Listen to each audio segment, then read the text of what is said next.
The Putsch became a central part of the Nazi myth. This blood order was later presented to those who took part.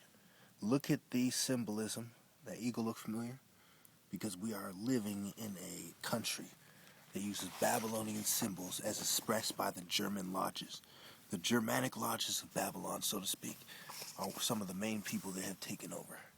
You can tell by the amount of Americans who are Germans, and how the fact the illuminati from Germany, World War I, World War II, Germany was a main factor, and their satellite countries and nations that work with them as well now, like Hungary, Austro-Hungary, and Italy, Japan. Now, looking at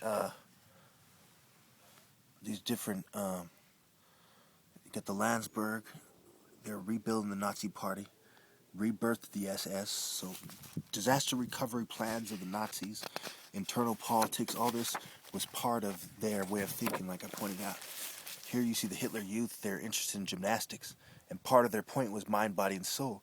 But when Africans prove their bodies inferior to Africans, and there's a reason why they're kicked out of Africa, that they're in denial about, it's part of white denial, they all of a sudden don't want to make it about that and say, oh, they're just animals, and they switch their story. They like to falsify and then backtrack and switch their story.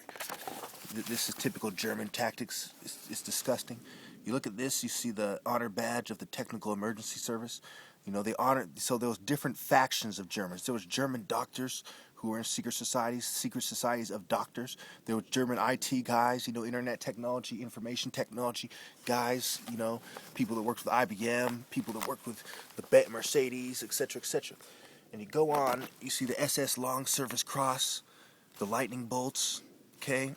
And you see the crosses on, the buildings. You see the death head, right? They say, oh, the death head has nothing to do with Nazis. It's something else, but it has everything to do with it. And you see, it was synonymous with terror. You see, the death's head symbol seen here in a concentration guard sleeve insignia became synonymous with Nazi terror. So, they're full of shit.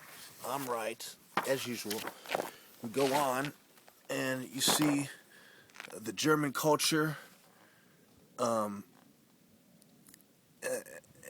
they talk about art, music, theater, press, radio, literature, cinema, etc., etc.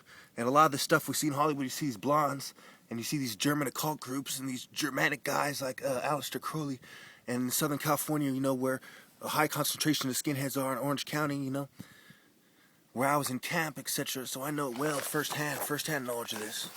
I'm like the realest nigga in the world telling you this, not just, a scholar. Definitely not some square. Now going on, you see Spain, German aid to Spain, and it talks about General Franco and his Moorish troops into Spain, and it goes on, and it wasn't the first time the Moors raided Spain either. And then it goes on to talk about the Olympic Games and the black athletes winning gold medals. They talk about Mitty Woodruff, the winner of the 800 meters, which is not spoken of a lot. They were made to look bad in many ways. Only a few were highlighted, and then they try to play it off. Now, if you don't think Nazis plot, look at this. This is the typical plot of big businessmen who have big dreams. And the most typical of that is Germans. And the most typical among the Germans is the Nazis. And they got